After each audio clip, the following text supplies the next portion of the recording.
ओम नमो भगवते वासुदेवाय।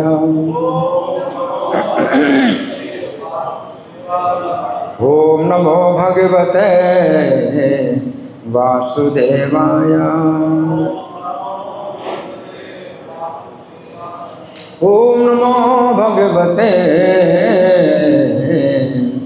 वासुदेवाय। ग्रंथराज श्रीमद् भागवतम स्कंद 4 अध्याय 21 महाराज पृथु द्वारा उपदेश श्लोक संख्या 26। मेरे पीछे बोले यूयं तदनुमोदध्वं पितृदेवर्षयो मला कर्तुः शास्तु रनुज्ञातु तुल्यं यन् प्रेत्य तत्फलम् यूयं तदनुमोदध्वं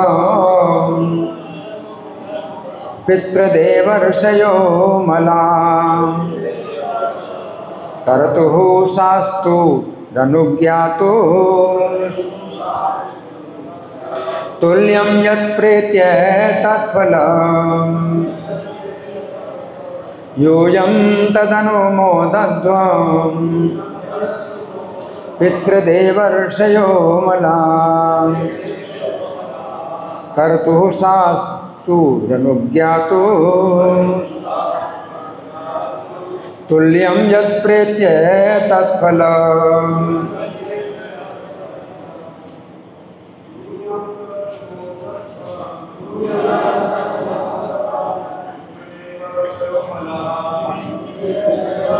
गीता की किताब, गीता की पुस्तक।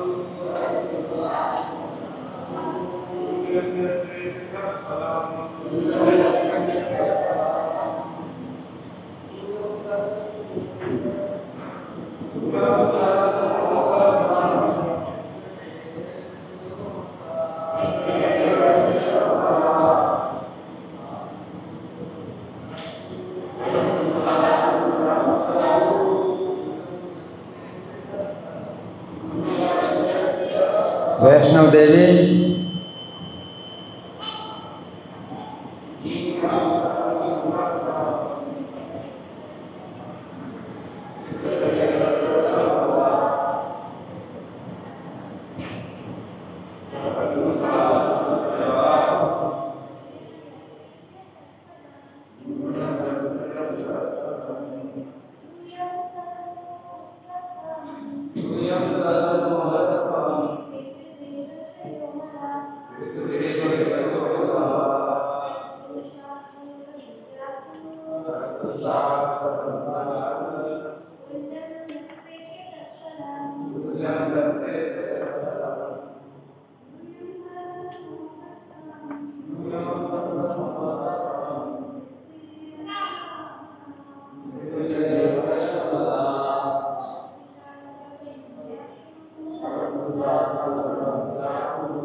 शब्दार्थ बोलिए।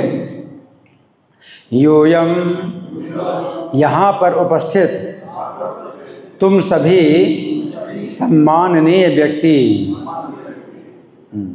तत् उस अनुमोदध्वम मेरे प्रस्ताव का अनुमोदन करें।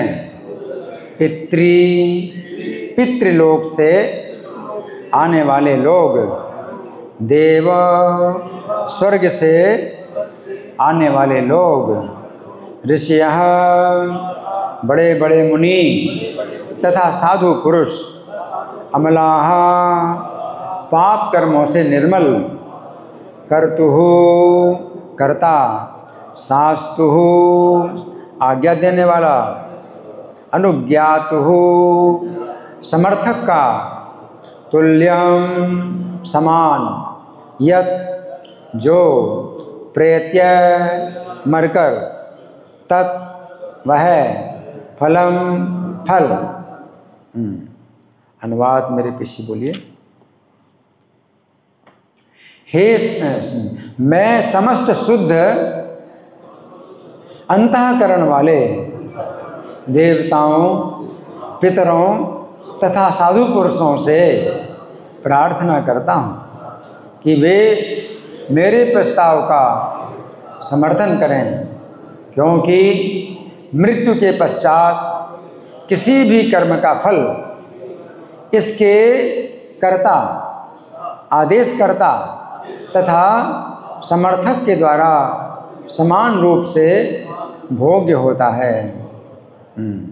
तो तात्पर्य पढ़ने से पहले हमें समझना है कि कथा वस्तु क्या है। तो कितने भक्त हैं जो रोज़ बैठते हैं क्लास में? हाथ उठाइए। 1 2 3 4 5 6 7 8। ठीक, धन्यवाद। तो ये श्लोक कौन कह रहे हैं जी? पृथु महाराज बोल रहे हैं, ठीक है।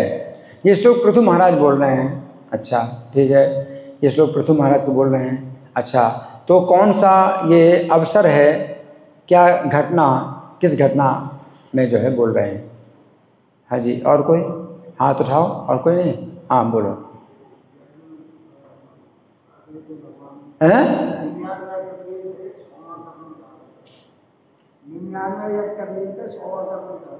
99 यज्ञ करने से 100 यज्ञ करने, कैसा है? नहीं। और कोई क्या घटना है जी? दोबारा यज्ञ कर रहे हैं। अब 99 यज्ञ करे या नहीं वो तो वो अलग बात है। ये इसमें है, उन्होंने जो है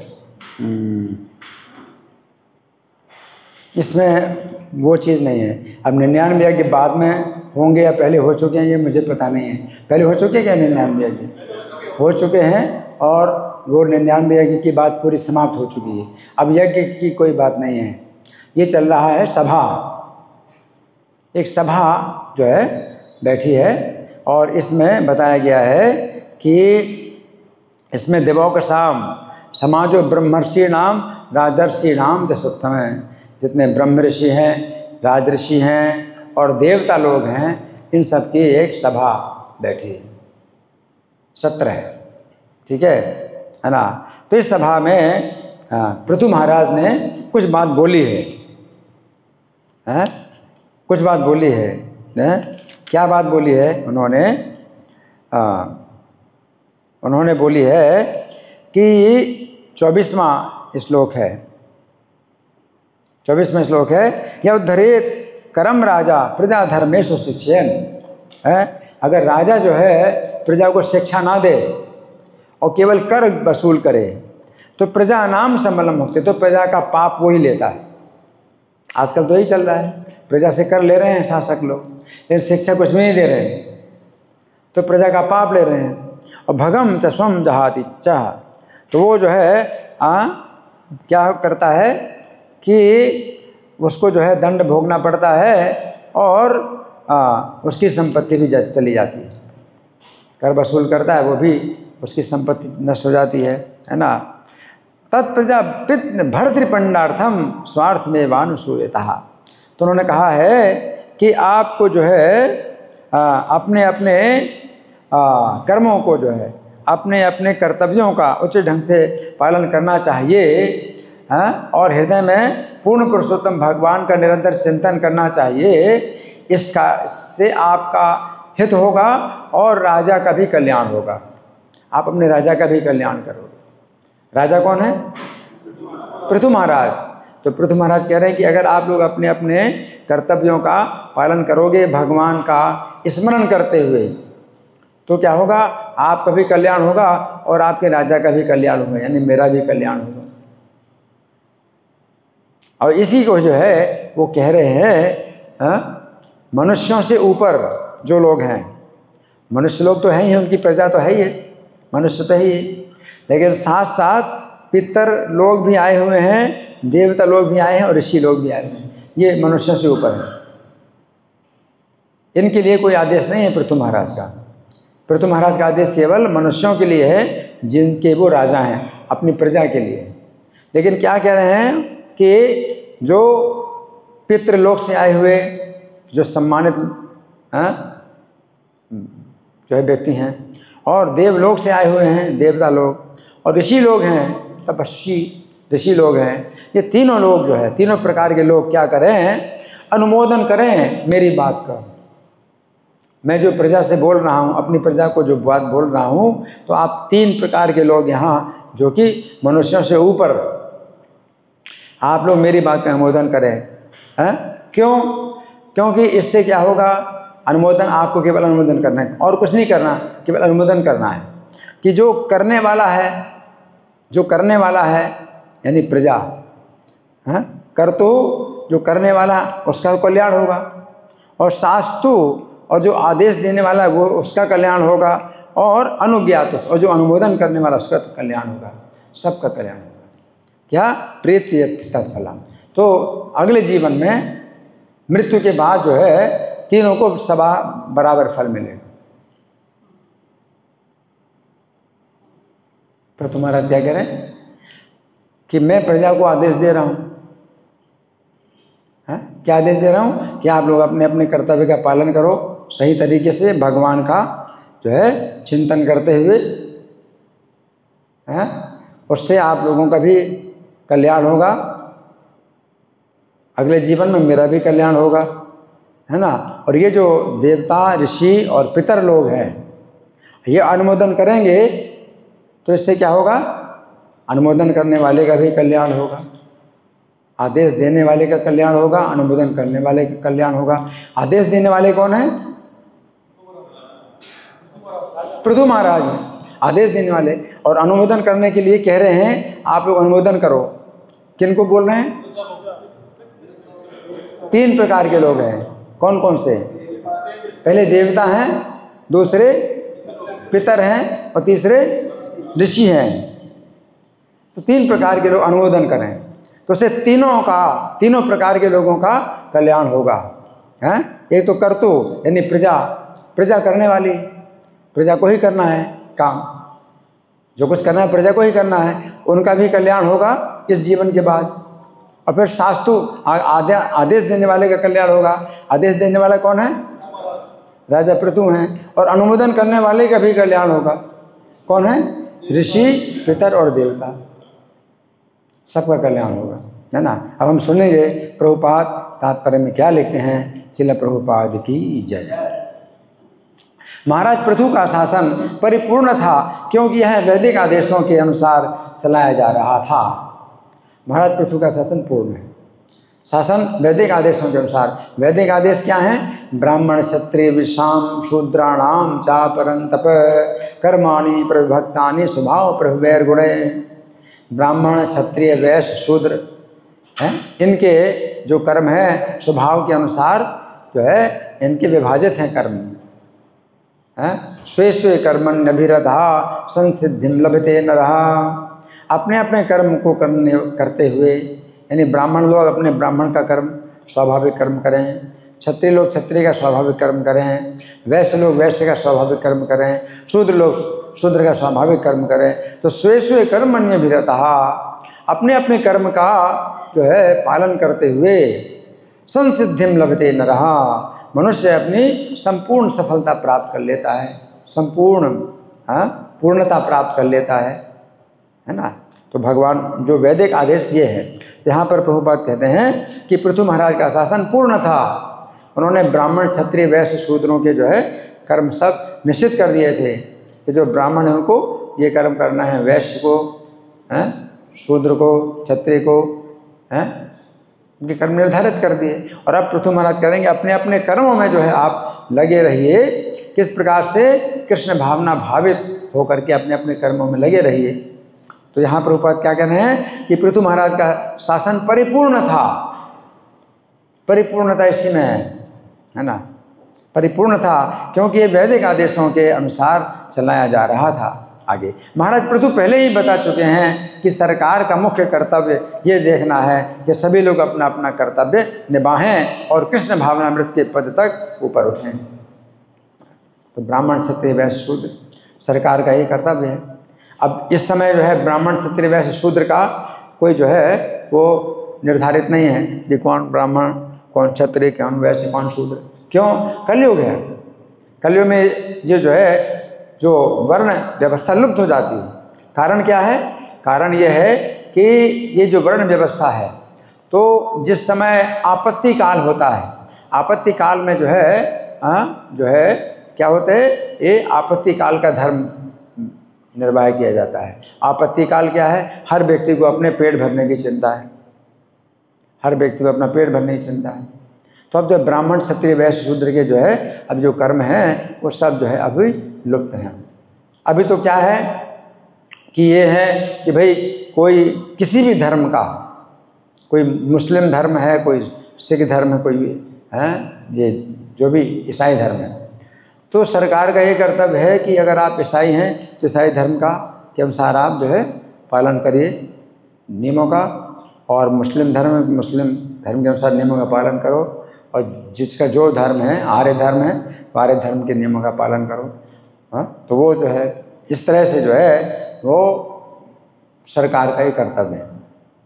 और अगर आप अपने धर्म का पालन नहीं कर सकते नियम का, तो जो है इस्कॉन जो अपना अंतर्राष्ट्रीय कृष्ण भावनामृत है ना, इस्कॉन के भक्त बन जाइए, या तो इस्कॉन के भक्त बन जाओ, है ना। और प्रत्येक धर्म में भगवान का नाम कुछ दिया गया है तो आप भगवान का नाम लो, अपने अपने धर्म के अनुसार नाम लीजिए। और अगर आपके नाम लेने में आपको कुछ असुविधा है तो ये नाम लो, हम जो नाम दे रहे हैं 16 नाम का, हरे कृष्णा कृष्णा कृष्णा हरे हरे, हरे राम राम राम हरे हरे। तो प्रत्येक धर्म में ईश्वर का कोई नाम है? कोई भी धर्म अगर ईश्वर विहीन है तो वो धर्म नहीं है, वो पाखंड है। तो प्रत्येक धर्म में ईश्वर का कुछ नाम है तो ईश्वर का नाम लो।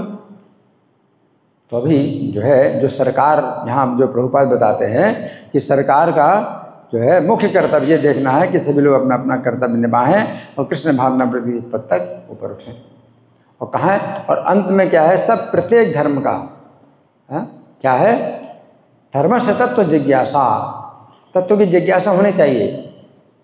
अगर आप धर्म करते हैं, धर्मा सुनिश्चिता पुंसाम विश्वक्सेन कथा सुया नोत्पाद्य यदि ऋतिम श्रम एवं केवलम। कितना भी किसका भी कोई भी धर्म हो, अपने धर्म का पालन करते हुए अगर आपकी भगवान की कथा में, भगवान के संदेश में अगर आपकी रति नहीं हुई तो वो परिश्रम है। तो इस आधार पर जो है हर व्यक्ति को अपने अपने धर्म का पालन करना चाहिए। कि किस बिंदु पर आना है? विश्वक्सेन कथा सुया, भगवान की कथाओं में, श्रीमद् भागवतम क्लास है, भगवद गीता क्लास है, ये कथा है, कृष्ण कथा है। तो जब इसमें रति पैदा हो जाए तब समझो कि आपके धर्म का फल प्राप्त हुआ। तो इस्कॉन की जो है जो नीति है वो ये है कि हम जो है हर व्यक्ति को स्वतंत्रता देते हैं कि कोई अपने धर्म का पालन करना चाहे तो करे, लेकिन वो जो है धर्म का जो फल है वो ये होना चाहिए कि हर व्यक्ति को भगवान की कथा, भगवान के संदेश हैं, भगवान की महिमा, भगवान के गुणों में क्या होना चाहिए? रुचि पैदा हो। इस बिंदु पर आना है हर व्यक्ति को, है ना। और ये तो सब परिश्रम है। आप किसी भी धर्म का पालन करते हैं वो केवल परिश्रम मात्र है। आपको जो है कोई रुचि नहीं कि भगवान का तत्व क्या है ना, जीव तत्व क्या है, ईश्वर तत्व क्या है ना, तो कुछ है ही नहीं, है ना। यावन जिज्ञासत आत्मतत्वम पराभवस्तावत बोध जातो यावन जिज्ञासत आत्मतत्वम।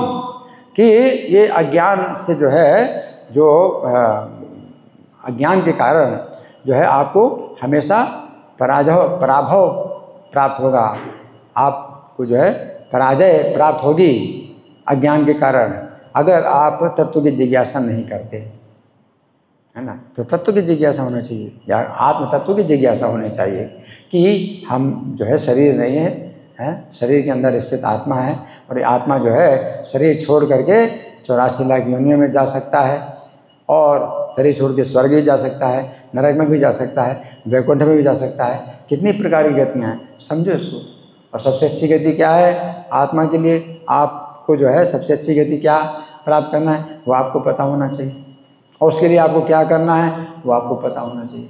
तो जब तक इस प्रकार की जिज्ञासा ना पैदा हो तब तक क्या है आपके जीवन में आपको असफलता ही प्राप्त हुई है, आपका जीवन असफल हो गया, आपके जीवन का कोई फल नहीं प्राप्त हुआ, है ना। तो यहाँ पर प्रभुपाद लिख रहे हैं, सरकार को इस तरह चलाया जाए कि प्रत्येक व्यक्ति स्वतः कृष्ण भावना भावित हो सके, स्वतः उसके अंदर ये भावना होनी चाहिए, है ना, कि जो है जो जगत क्या है, जीवात्मा क्या है और प्रकृति क्या है और ईश्वर क्या है ना, इनको समझे और कृष्ण भावना भावित हो आगे। अतः राजा पृथु चाह रहे थे कि वे इसमें उनका संपूर्ण सहयोग दें। प्रभुपाद राजा पृथु चाह रहे थे कि वे इसमें उनका पूर्ण सहयोग दें। वे का मतलब कौन हैं?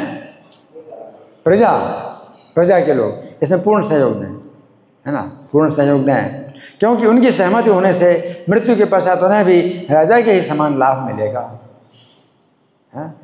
कर्ता, कर्ता वो प्रजा है, कर्ता आदेश देने वाले को भी जो है जो लाभ मिलेगा वो करने वाले को भी लाभ मिलेगा, बल्कि करने वाले को लाभ मिलेगा तो उसके साथ आदेश देने वाले को भी लाभ मिलेगा। सबसे पहले तो करने वाले को लाभ मिलेगा। आप लोग पालन करोगे नियमों का, आध्यात्मिक नियमों का, कृष्ण भावना मृत के नियमों का पालन करोगे तो आपको जो फल मिलेगा वो फल आदेश देने वालों को भी मिलेगा कि मैंने आदेश दिया, महाराज पृथु कहते हैं, है ना। आगे यदि कुशल राजा होने के कारण महाराज पृथु को स्वर्ग की प्राप्ति हो तो उनको सहयोग देने वाली प्रजा भी उनके साथ ऊपर उठ सकेगी। अगर स्वर्ग मतलब प्रभुपाद एक उदाहरण दे रहे हैं, स्वर्ग है ना, बल्कि महाराज पृथु तो वैकुंठ से आए हैं, ये वैकुंठ पुरुष हैं, स्वर्ग तो कुछ भी नहीं है। स्वर्ग हमारा कोई लक्ष्य नहीं है कि जीवन का लक्ष्य स्वर्ग की प्राप्ति, है ना।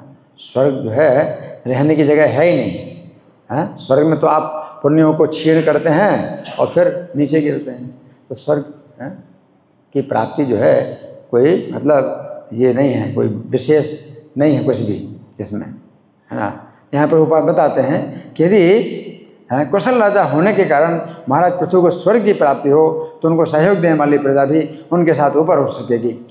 चूँकि इस समय जो कृष्ण भावनामृत आंदोलन चलाया जा रहा है वो शुद्ध, परिपूर्ण तथा प्रामाणिक है और महाराज पृथु के चरण चिन्हों का अनुसरण कर रहा है, अतः जो भी इस आंदोलन में सहयोग देता है या इसके नियमों को स्वीकार करता है उसे वही फल मिलेगा जो कृष्ण भावनामृत का सक्रिय रूप से प्रचार करने वाले कार्यकर्ताओं को मिलेगा। तो प्रभुपाद जो है इस श्लोक को पूरी तरह से हमारे ऊपर उन्होंने जो है मतलब कर दिया जैसा इस श्लोक की जैसा है। क्या प्रभुपाद कहते हैं? प्रचार करने वाले मतलब आदेश देने वाले, जो प्रचार करने वाले हैं वो क्यों कौन है? आदेश देने वाले, आदेश देते हैं, है ना। कहते हैं भाई आप माला जप करो, मंदिर में आओ, किताबें पढ़ो, इस तरह से आदेश देते हैं, है ना, प्रचार करने वाले हैं। तो यहाँ प्रभुपाद क्या कह रहे हैं? प्रचार करने वालों को भी जो है वही फल मिलेगा, है किनको? जो नियमों को पालन करेंगे, है ना। तो मेरे कहने से आप जो है माला जाप करते हैं, है ना, तो आपको माला जाप करने का जो फल मिलेगा तो मुझको भी फल मिलेगा कि मैंने आपको आदेश दिया था, आपको प्रचार किया, है ना। तो यहाँ पर प्रभुपाद का तात्पर्य समाप्त हुआ। तो यहाँ पर समझने वाली बात यह है कि 3 प्रकार के लोग हैं, 3 प्रकार के लोग। एक तो करने वाले, करने वाले यानी भक्ति करने वाले, भजन करने वाले, है ना, तो उनका तो कल्याण होगा ही, है, उनका तो उद्धार होगा ही। लेकिन जिसने आदेश दिया, जिसने प्रचार किया, हाँ, तो उसको भी जो है पूरा कहते हैं समान, बराबर, है, तुल्यम, अगले जीवन में बराबर फल मिलेगा। मैंने आपको जप करने की, तो आपने जितनी माला जप की और करते रहे तो आप में जितना आपको जो फल मिला उतना फल मुझको भी मिलेगा कि मैंने आपको बोला था माला जप करने के लिए, है ना। और दूसरा अनुमोदन करने वाला, अनुमोदन करने वाला और ऊपर है, अनुमोदन करने वाला और ऊपर होता है ना। तो कोई अनुमोदन करता है, तो बहुत से लोग जो है करते नहीं हैं, अनुमोदन करते हैं क्योंकि बहुत ऊपर के वो अधिकारी हैं, वो बहुत ऊपर के अधिकारी हैं, है ना, तो अनुमोदन करने वाले। तो इस तरह से जो है 3 प्रकार के लोग हैं, एक तो करने वाले, दूसरा आदेश देने वाले, प्रचार करने वाले दूसरे, और तीसरे क्या है, अनुमोदन करने वाले, है ना। तो कोई अनुमोदन भी करता है ना। तो जैसे प्रभुपाद, अब जैसे मान लो हम प्रभुपाद को ले लें, तो प्रभुपाद ने मतलब एक कार्य किया, कितना बड़ा कार्य किया, पूरी दुनिया में उन्होंने कृष्ण भावना आंदोलन फैलाया, बहुत बड़ा कार्य किया। हरि बोल, सुनो ध्यान से। तो अभी हम प्रभुपाद को एक कर्ता मान लेते हैं, प्रभुपाद को कर्ता मान लेते हैं कि उन्होंने जो है इतना कार्य किया, ठीक है। अच्छा, अब दूसरे लोग कौन हैं जो प्रभुपाद ने इतना कार्य किया, दूसरे लोग कौन हैं, अनुमोदन करने वाले, मतलब क्या, प्रशंसा करने वाले। तो यहाँ अनुमोदन तो अब हम नहीं अपने को कह सकते भाई हम के ऊपर हैं प्रभुपाद से, ये प्रशंसा करते हैं, हम प्रभुपाद की प्रशंसा करते हैं, तो उसको क्या कहेंगे, अनुमोदन, मतलब अनुमोदन कर रहे हैं। तो प्रभुपाद का गुणगान करते हैं, तो प्रभुपाद का गुणगान करते हैं, तो ये दूसरे प्रकार के लोग हैं, है ना। और तीसरे प्रकार के लोग कौन है, श्रोता, सुनने वाले। बल्कि ऐसा समझो कि जो प्रशंसा करने वाले हैं, तो उनको आप समझो कि ये अनुमोदन कर रहे हैं, या नहीं, क्षमा करना, जो प्रशंसा करने वाले हैं वो एक प्रकार से आपको आदेश दे रहे हैं, और सुनने वाले अनुमोदन कर रहे हैं। तो 3 प्रकार के लोग हो गए, है ना। तो प्रभुपाद ने जो कार्य किया, अगर हम प्रभुपाद का गुणगान करते हैं, है ना, तो ये हमारा जो है एक प्रकार से वो हो गया, आदेश हो गया, प्रचार होगा। हम प्रचार कर रहे हैं प्रभुपाद के कार्यों का, प्रभुपाद का गुणगान कर रहे हैं, है ना। या प्रभुपाद के बारे में पुस्तकें भी लिखी, सतगुरुदास महाराज ने पुस्तकें लिखी, तो ये क्या हो गया, उन्होंने मतलब क्या है कि अपना आदेश दिया। कीर्तन, इसको कीर्तन कहते हैं, प्रचार कहते हैं, तो ये आदेश हो गया। और सुनने वाले क्या हैं, अनुमोदन करने वाले, है ना। तो जो प्रभुपाद को गति प्राप्त हुई, वो गति जो है हमको भी प्राप्त होगी। हम प्रभुपाद का गुणगान कर रहे हैं, प्रभुपाद का गुणगान करने से भी हमें वही गति प्राप्त होगी जो प्रभुपाद को गति प्राप्त होगी। और जो सुनने वाले हैं उनको भी गति प्राप्त होगी, अनुमोदन कर रहे हैं। आप सुनने वाले हैं, अनुमोदन कर रहे हैं। अगर आप सुनते हैं तो उसमें मूक अनुमोदन होता है, मौनम स्वीकृति लक्षणम। आप सुन रहे हैं और जो है आदर की भावना से सुन रहे हैं, तो वो क्या हो गया, स्वीकृति, कि आपने स्वीकार किया, है ना। तो ये जो है मतलब 3 प्रकार के लोग जो है प्रत्येक कार्य में हो जाते हैं, है ना। तो इसमें जो है भगवत गीता में एक श्लोक है, यद्यत आचरति श्रेष्ठ तत्तदेवेतरो जनः, कि श्रेष्ठ व्यक्ति जैसा आचरण करता है सामान्य लोग उसी प्रकार से चलते हैं। श्रेष्ठ व्यक्ति जैसा आचरण करता है सामान्य लोग इसी प्रकार से करते हैं। सयत प्रमाणम कुरुते लोकस्तदनुवर्तते। अब हो सकता है श्रेष्ठ व्यक्ति ना करे उस कार्य को, लेकिन अगर प्रमाणित कर देता है, अनुमोदन ही कर देता है, तो लोग उसको भी मानते हैं।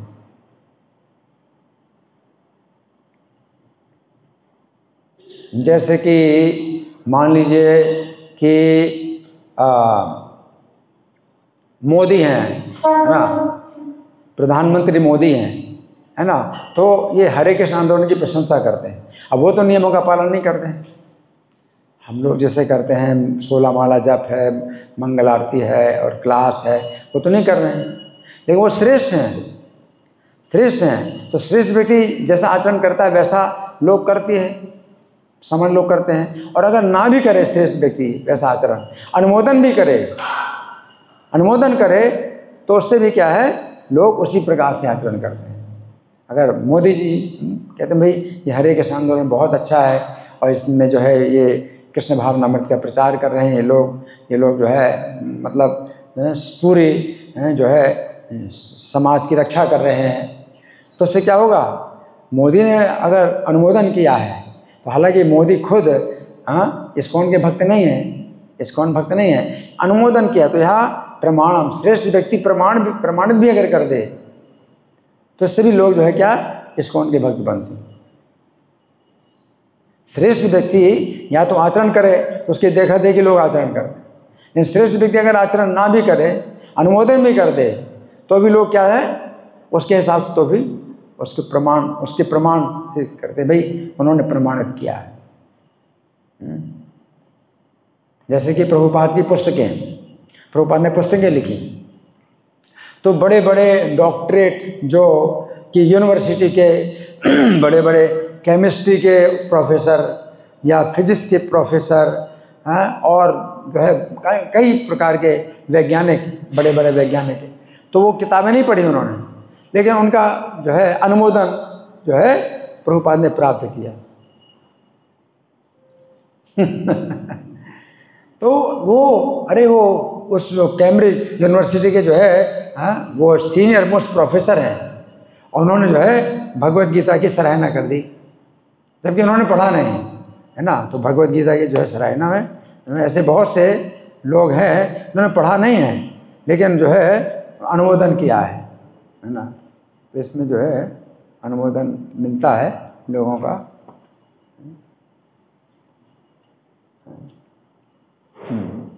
ऐसे श्रीमद् भागवत की पुस्तकों में भी जो है बहुत से जो है अनुमोदन किए गए हैं, तो बड़े बड़े प्रोफेसरों ने प्रभुपाद की पुस्तक का अनुमोदन कर दिया। तो श्रेष्ठ व्यक्ति अनुमोदन भी कर दे तो भी लोग जो है क्या है आदर करते हैं और पढ़ते हैं कि भाई उन्होंने इसका अनुमोदन किया। तो यहाँ पर भगवान मतलब ये बता रहे हैं कि श्रेष्ठ व्यक्ति जो भी प्रमाणित कर दे, अगर या तो आचरण करे तो लोग जो है, राजा स्वयं आचरण करे, यथा राजा तथा प्रजा, राजा आचरण करे उसको आचार्य बोलते हैं। आचार्य का मतलब अपने आचरण से सिखाए, आचार्य बोलते हैं। लेकिन दूसरा हो सकता है कि अपना स्वयं आचरण न करे, लेकिन कहता है कि भाई ये हरे कृष्ण वाले जो है बहुत अच्छे हैं, और उसका जो है बोलबाला है, वो व्यक्ति जो है अपने समाज में वो प्रमुख है, उसकी बात का जो है लोग आदर करते हैं, तो अपना जो है मत प्रकट करते हैं कि भाई हमारे मत से जो है ये हरे कृष्ण वाले बहुत अच्छे लोग हैं, और ये लोग जो है लोगों को भक्ति सिखाते हैं, लोगों को भक्त बनाते हैं। तो ये जो है इनका बहुत बढ़िया कार्यक्रम है। तो इसको सुन करके भी जो है लोग जो है क्या करते हैं, आचरण करते हैं। तो अनुमोदन करने वाला का भी जो है क्या है लाभ होगा, है ना। प्रभुपाद ने जो है गांधी जी से जो है ये सुझाव दिया था, गांधी जी को सुझाव दिया था। तो गांधी जी ने गीता की जो व्याख्या है वो बहुत ही मतलब अपने हिसाब से की, अहिंसा को जो है उसमें घुसेड़ दिया, और कृष्ण और जो है अर्जुन को निकाल दिया गीता से। अर्जुन कृष्ण कोई है ही नहीं, तो अर्जुन कृष्ण अगर हों सचमुच तो कृष्ण अर्जुन को युद्ध करने का आदेश दे रहे हैं, युद्ध करो, तो उनके सिद्धांत के जो है विरुद्ध है।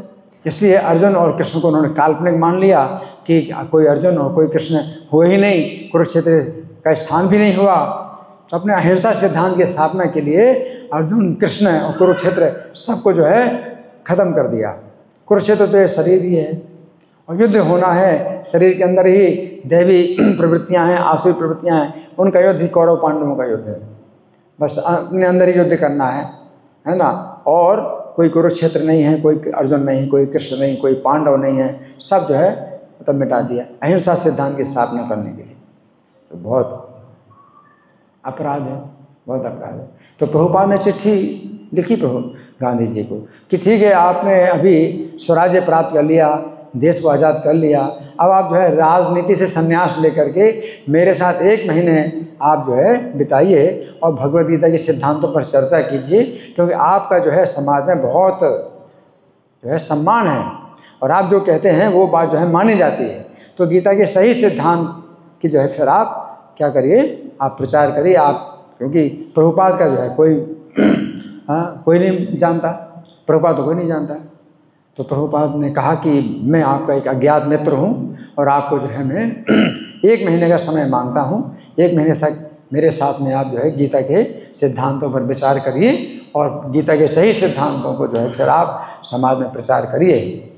तो चूँकि श्रेष्ठ व्यक्ति, तो श्रेष्ठ व्यक्ति का अनुमोदन कर देगा, प्रभुपाद की गीता का अनुमोदन कर दें गांधी जी, हैं, या गांधी जी स्वयं जो है गीता के जो है मतलब सिद्धांत को उपदेश करें।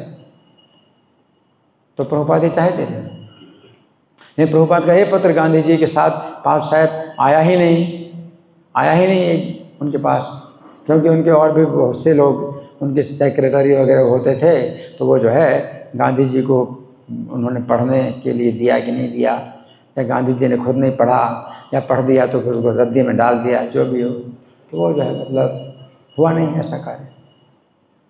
और प्रभुपाद ने ये भी उस पत्र में लिखा था कि अगर आप राजनीति को नहीं छोड़ेंगे तो आपको जो है एक ऐसी मृत्यु प्राप्त होगी जिसमें कलंक भी लगेगा आपके ऊपर। वो जो है भविष्यवाणी बिल्कुल सही हो गई, है ना। प्रभुपाद चाहते थे कि समाज में बहुत जो श्रेष्ठ है, सम्मानित है, वो व्यक्ति जो है कृष्ण भावनामृत के सिद्धांत का अगर अनुमोदन ही कर दे, अगर नहीं करता, अनुमोदन ही कर दे, तो समाज जो है क्या है उस दिशा में चलेगा, और अनुमोदन करने वाले को भी जो है क्या बराबर फल मिलेगा। कितनी बड़ी बात है ना।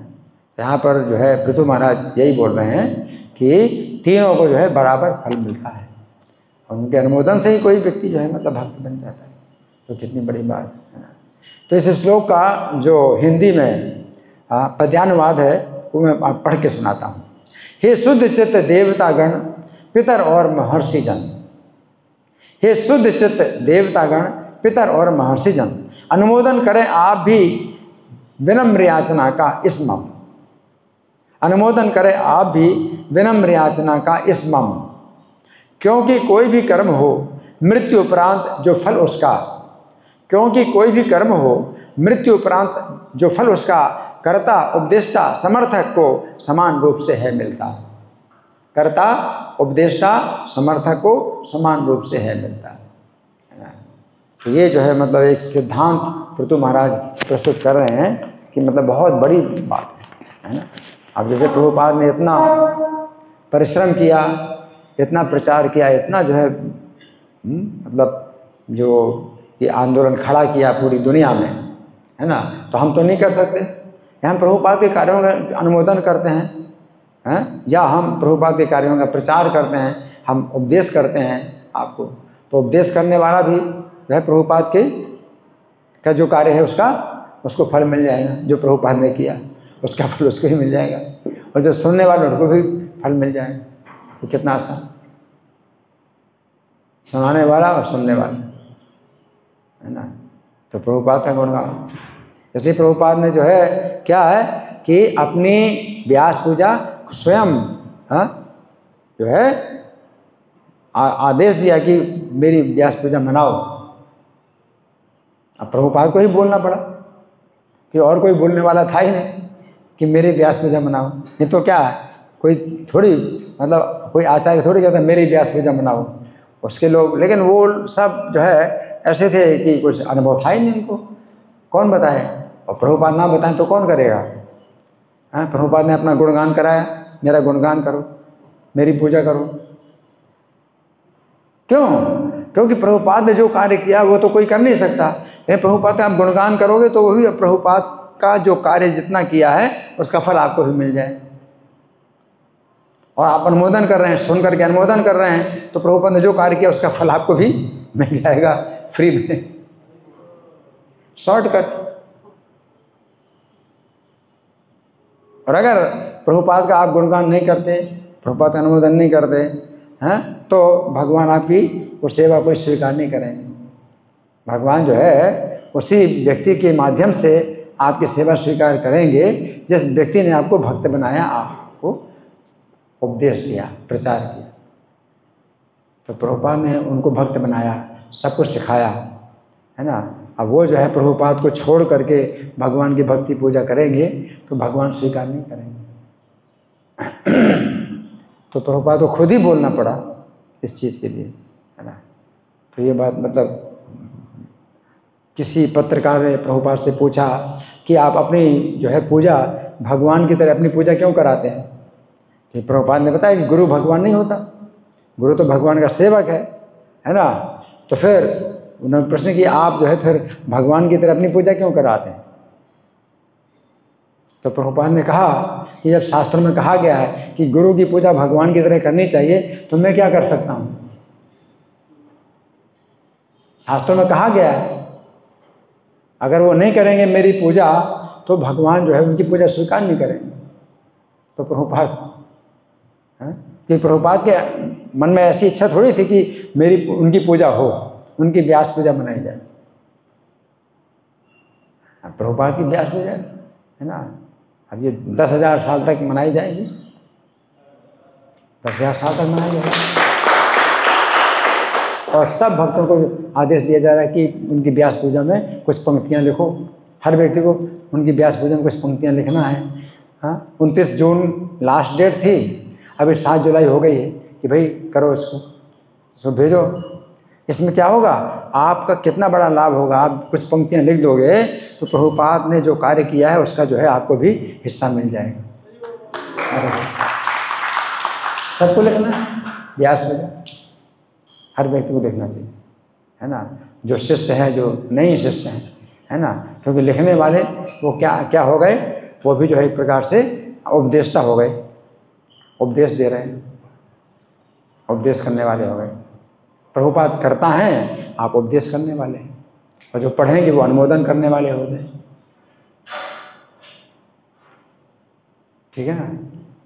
तो अभी हमारे पास कुछ समय है, तो आप लोगों की ओर से कोई प्रश्न है, कोई चर्चा है, कोई मंथन है, या मैं प्रश्न करूं? जी माइक।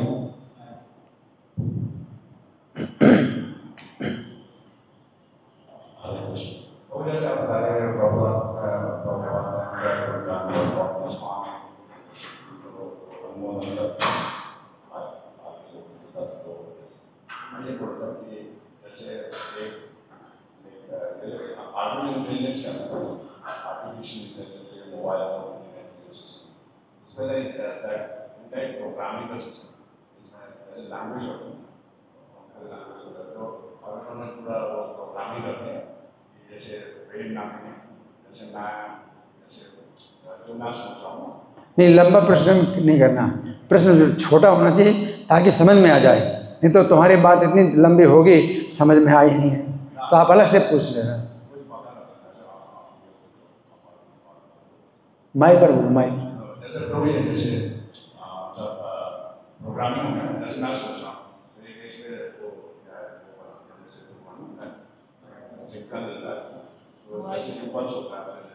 माइक माइक माइक पर बोलो।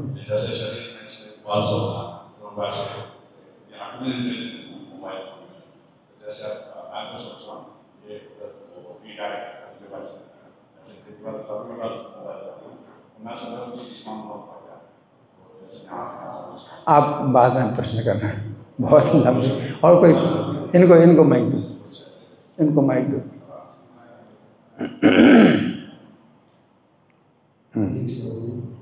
आपने तात्पर्य पढ़ा था, आपने बताया कि जो महाराज कह रहे हैं वर्णाश्रम के बारे में, तो हम वैसे सोचते थे कि अपने किसी जैसी व्यक्ति है, जिसका जैसा स्वभाव है वैसा ही क्या करना चाहिए तो करना। लेकिन आपने आज क्या आपने ऐसा बताया कि वैसा कलयुग के कारण ऐसा संभव नहीं है। उसमें क्या है कि वर्ण का जो है, जैसे ब्राह्मण व्यक्ति जो ब्राह्मण है तो स्वाभाविक कर्म है कि वो समो दमस तपा शौचम, तपस्या करेगा, स्वाध्याय करेगा, है ना। तो ये कार्य ब्राह्मण के स्वाभाविक कर्म हैं। लेकिन स्वाभाविक कर्म तब होते हैं जब उसका पेट भरा हो और उसको जो है कोई भोजन की चिंता ना हो। जब उसके भोजन की और रहने की और जो है अपने पहनने की जो है कोई सब सुविधाएं मिली, तो फिर स्वाभाविक कर्म से होता है, तब वो स्वाभाविक कर्म करेगा, है ना। लेकिन अगर अभी भोजन की मतलब परेशानी है और कई तरह की आपत्तियाँ विपत्तियाँ आ रही हैं, तो कलयुग में क्या है, प्रायणाल्पायुषाक सभ्य कला वस्मिन् युगे जना। तो अल्प आयु है, थोड़ी आयु है कलयुग में मनुष्यों की, है ना। और मंद भाग्या, कला वस्मिन् युगे जना मंदा सुमंद मतिया, मंद भाग्या पदुता। है ना, तो भाग्यमंद है। बहुत से उपद्रव हैं, बहुत से परेशानियां हैं, है ना, तो ये परेशानी, वो परेशानी, ये परेशानी, ये चिंता, वो चिंता, तो फिर उसमें किसी का भी जो है स्वाभाविक कर्म होता ही नहीं। ब्राह्मण है, क्षत्रिय है, वैश्य है, शूद्र है, सब अपनी अपनी चिंताओं में लगे हैं। जब कोई व्यक्ति चिंताओं से मुक्त हो तो वो जो है अपनी स्वाभाविक जो है, वो ब्राह्मण है, वो ब्राह्मण का स्वाभाविक कर्म करेगा, क्षत्रिय का स्वाभाविक कर्म करेगा, ये होता है ना। और फिर विषय भोग, बहुत ज़्यादा इंद्रिय तृप्ति के जो है विचार भेजे, मतलब लोगों में डाले जाते हैं, तो इंद्रिय तृप्ति के विचार, तो इस तरह से फिर क्या है कि उसके जो स्वाभाविक कर्म है वो दब जाते हैं।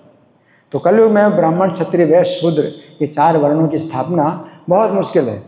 तो प्रभुपाद ने चाहा कि हो, और अभी भी स्कीम है इस तरह की बनी कि मतलब बनाई जाए। तो कुछ मायापुर में इसका प्रयोग मतलब चल रहा है कि होगी एक ऐसा, मतलब मायापुर में एक ऐसा नगर बसाया जाएगा, ब्राह्मण, क्षत्रिय, वैश्य, शूद्र। तो ब्राह्मण, क्षत्रिय, वैश्य, शूद्र के जो है 4 वर्ण की स्थापना तभी हो सकती है जब उनकी आजीविका जो है, जब उसको मिलती हो, आजीविका मिलती हो, और इंद्रिय तृप्ति के विचार भी ना हो, तब ब्राह्मण का स्वाभाविक कर्म वो करेगा, है ना। आजकल का तो क्या है कि इतना दूषित समाज है, इंद्रिय तृप्ति के विचार ही दिए जा रहे हैं, जीवन जो है इंद्रिय तृप्ति के लिए मिला है। ऐसे में ब्राह्मण, क्षत्रिय, वैश्य, शूद्र ये कोई भी अपने स्वाभाविक कर्म नहीं कर सकते। तो वो चीज़ जो है, आपकी प्रश्न का उत्तर हुआ नहीं हुआ? हो गया ना? आपकी बात का अनुमोदन करूँ, आपने बहुत अच्छा बताया कि जैसे समाज में इसकी स्थापना नहीं मुश्किल है, तो आपने एक अच्छी बात बताई कि आप इस्कॉन के भक्त बन जाइए, इस्कॉन के भक्त बन जाइए, है ना। तो सबसे अच्छा है, इस्कॉन के भक्त बन जाओ तो अपने खाने पीने की जो है कोई चिंता ही नहीं है। इस्कॉन में क्या है ना कि फिर ये आपका जो है वो पनपेगा, ब्राह्मण, क्षत्रिय, वैश्य, शूद्र का जो स्वभाव है वो पनपेगा, क्योंकि यहाँ पर जो है क्या है, आप चिंता मुक्त जीवन और इंद्रिय तृप्ति से रहित आप जो है कृष्ण भावना भावित, तो कृष्ण भावना में जो है फिर आपका ब्राह्मण का जो स्वभाव है वो प्रकट होगा कि आपकी स्वाभाविक जो है जो प्रवृत्तियाँ हैं ब्राह्मण की हैं, क्षत्रिय की हैं, वैश्य की, शूद्र की। तो क्षत्रिय की स्वाभाविक प्रवृत्तियाँ हैं तो प्रशासन में वो कार्य करते हैं, ब्राह्मण का स्वाभाविक है कि तपस्या है और अध्ययन है, शास्त्रों का अध्ययन है, उसमें उसकी जो है स्वाभाविक प्रवृत्ति होती है। वैश्य की व्यापार में, वो व्यापार का जो है इस्कॉन में इस तरह के भी कार्यक्रम होते हैं, पुस्तक वितरण और सब जो है संभालना है ना। और शूद्र है तो वो जो है सेवा, तो सेवा करते हैं, उनको जो भी आदेश दिया जाए वो सेवा में लग जाते हैं। तो जो भी व्यक्ति है ब्राह्मण, क्षत्रिय, वैश्य, शूद्र, इस्कॉन में रह करके कोई भी भक्त जो है अपनी स्वाभाविक प्रवृत्ति को उजागर कर सकता है और उसको पता चल सकता है कि हाँ मैं कौन से वर्ण का हूँ। ठीक है जी जी।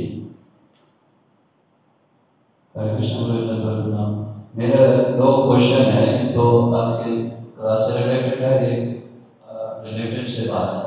नहीं, पहले एक प्रश्न करो फिर बाद में दूसरा। क्लास से रिलेटेड यह है कि जैसे आपने कहा अगर भगवान के नियम का पालन करे तो अच्छा परिणाम होता है, तो लेकिन ऐसा देखा गया है जितने भी संप्रदाय हैं, जितने भी वर्ग हैं, वो अपने अपने ढंग से भगवान की व्याख्या करते हैं और उनका पालन करते हैं। कुछ ऐसे हैं कि नहीं यही हमें करना है, उनको लाभ समझाओ कुछ नहीं होता, तो वो कैसे उनका। अच्छा प्रश्न है इनका। देखिए इसमें क्या है कि कोई भी धर्म अगर वो सच्चा धर्म है तो जो है ईश्वर को केंद्र बनाता है, परमेश्वर है उसको केंद्र बनाते हैं, है ना, कि आप ईश्वर को मानो और ईश्वर का नाम है, ईश्वर का नाम है तो वो जो है आप लीजिए। तो प्रत्येक धर्म में ईश्वर का नाम है और ईश्वर के नाम लेने का आदेश भी मिलता है। तो वो जो है अगर कोई व्यक्ति करता है, इस तरह से पालन करे कि वो है और मैं उनकी शरण है, मैं उनकी शरण लेता हूँ, इस तरह की भावना के जो आदेश हैं वो धर्म में मिलते हैं। तो हमारा यही कहना है कि अगर आप नहीं जानते ईश्वर का क्या रूप है ना, और ईश्वर का मुख्य नाम क्या है, तो भी उनका जो भी नाम उनके धर्म में है और जो है वो रूप नहीं है, या आप रूप नहीं जानते, लेकिन उनका जो है वो है, मतलब उसको चाहे हेवन कहें कि वो स्वर्ग में रहते हैं, तो स्वर्ग भी हमारे शास्त्रों में कई बार वैकुंठ को स्वर्ग भी कहा जाता है। तो ईश्वर का जो है अपना एक स्थान है, तो जैसे जो अपना इस्लाम धर्म है, इस्लाम धर्म में भी ईश्वर का जो है कुछ नाम बता दिया गया है, खुदा अल्लाह जो भी दिया है, और वो कहाँ है, जन्नत में है, जन्नत में है वो, है ना।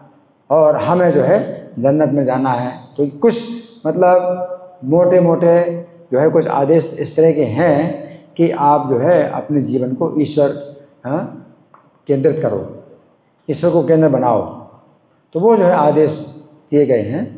तो वो आदेश जो है उसमें नाम जो है ईश्वर का बदल सकता है, लेकिन इतना है कि वो ईश्वर का एक स्थान है और वो अपने जो है सिंहासन पर बैठे हुए हैं, वो बैठते हैं अपने सिंहासन पर।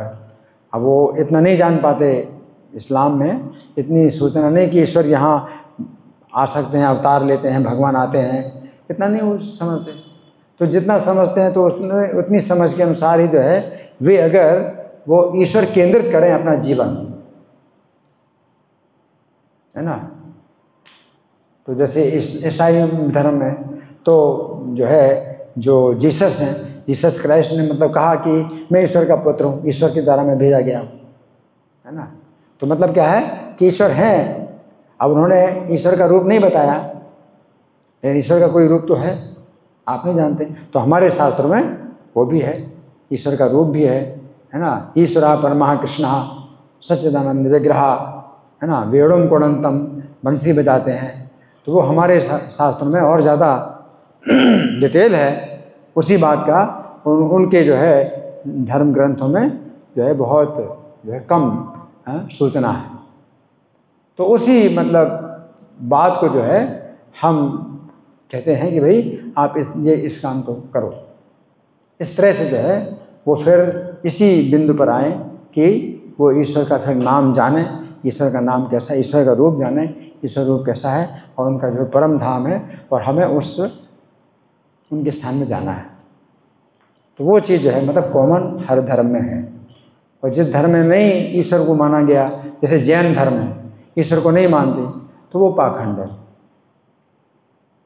ठीक है ना। हाँ जी, इनको माइक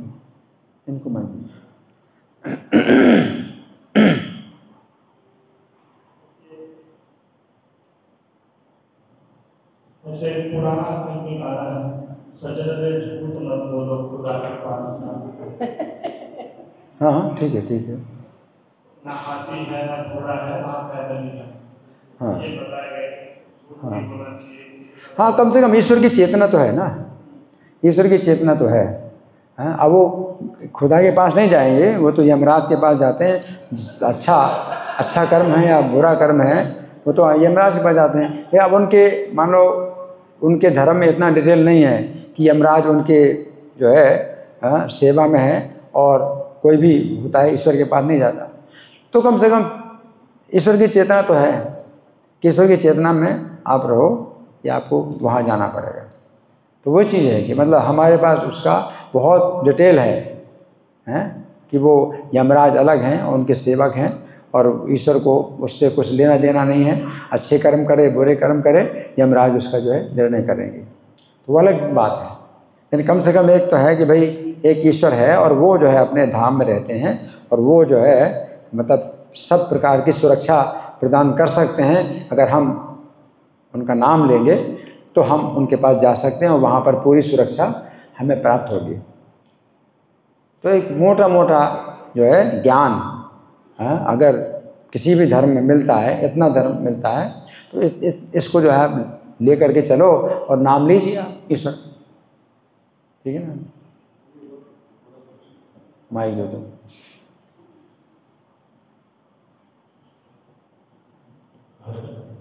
ये जो मेरे को कैसे पता चल गया, मैं तो काफी टाइम से ट्रैवल कर रहा हूँ, तो मुझे इतना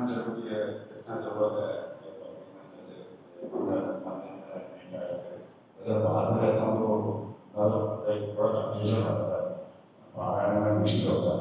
अगर अंदर में मुझे थोड़ा अच्छा है, अगर कहीं मंदिर में रहूँ जैसे शाम को, उसमें थोड़ा डर लगता है कि नहीं चीज़ों से बहुत लंबी बात।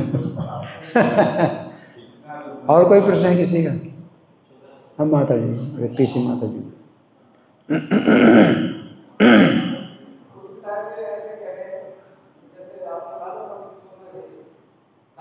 माइक लो, माइक।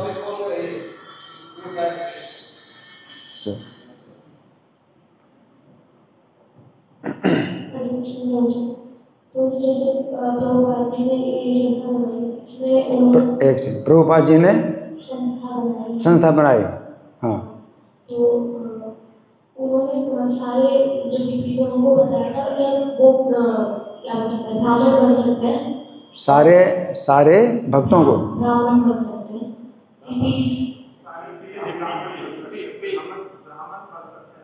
सारे लोग ब्राह्मण बन सकते हैं, हाँ। लेकिन जैसे मायापुर में उन्होंने बोला है कि हाँ। 4 वर्णों को स्थापित करें। ठीक, इनका अच्छा प्रश्न है। जो देखिए, प्रभुपाद ने जो है मतलब कहा कि सब लोग ब्राह्मण बन सकते हैं, ठीक है। इसमें होता क्या है कि सतयुग में ब्राह्मणों की प्रधानता होती है, ठीक है। इसलिए क्षत्रिय को भी ब्राह्मण बनने का अधिकार नहीं है, वैश्य को भी ब्राह्मण बनने का अधिकार नहीं, शूद्र को ब्राह्मण बनने का अधिकार नहीं, क्योंकि संतुलन की आवश्यकता है। तो ब्राह्मण पहले से ही चारों वर्ण होने चाहिए समाज में, है ना। जैसे कि सिर ब्राह्मण है, ठीक है, और हाथ क्षत्रिय हैं, और उदर वैश्य है, और चरण शूद्र है। तो हमें शरीर में चारों अंगों की आवश्यकता है ना। केवल सिर से काम नहीं चलेगा, हाथ भी होने चाहिए, उदर भी होने चाहिए, पैर भी होने चाहिए, चारों वर्णों की आवश्यकता है। सतयुग में ब्राह्मणों की प्रधानता होती है, इसलिए ब्राह्मण बनने का अधिकार न क्षत्रियों को है, न वैश्यों को है, न शूद्रों को है, ठीक है। अच्छा, त्रेता में क्षत्रियों की प्रधानता होती है, क्षत्रियों की प्रधानता होती है, तो क्षत्रियों को अधिकार होता है ब्राह्मण बनने का, क्षत्रियों को अधिकार होता है ब्राह्मण बनने का, वैश्यों को शूद्रों को नहीं। तो क्षत्रियों की ज़्यादा है ना प्रधानता, तो क्षत्रियों से कोई जो है अगर चाहे तो ब्राह्मण बन सकता है ना। अब ये तो नहीं कि सब क्षत्रिय ब्राह्मण बन जाएंगे, ऐसा तो है नहीं, लेकिन कोई अगर क्षत्रिय बनना चाहे ब्राह्मण तो बन सकता है। तो वो विशेष प्रशिक्षण उसको दिया जाए तो वो हो सकता है, उसकी अपनी योग्यता भी होनी चाहिए। फिर द्वापर में वैश्यों की प्रधानता होती है।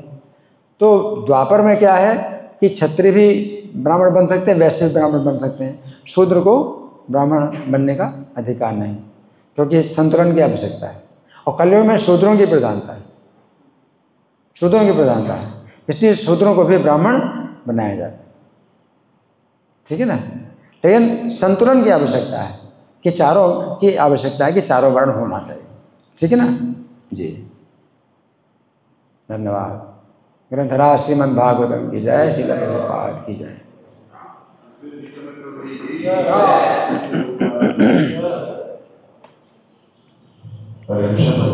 आभार व्यक्त करते हैं श्री जिला का, तो उन्होंने बहुत ही सुंदर तरीके से अपना जो अनुभव है वो हम सबके साथ शेयर किया, और उन्हें हम सबकी प्रेरणा के स्रोत हैं। पिछले कई सालों से प्रभु जी बिल्कुल निष्ठापूर्वक लगे हैं पूरी साधना में, पूरी भक्ति में, प्रचार में, और शरीर की असुविधाओं को बिल्कुल छोड़ते हुए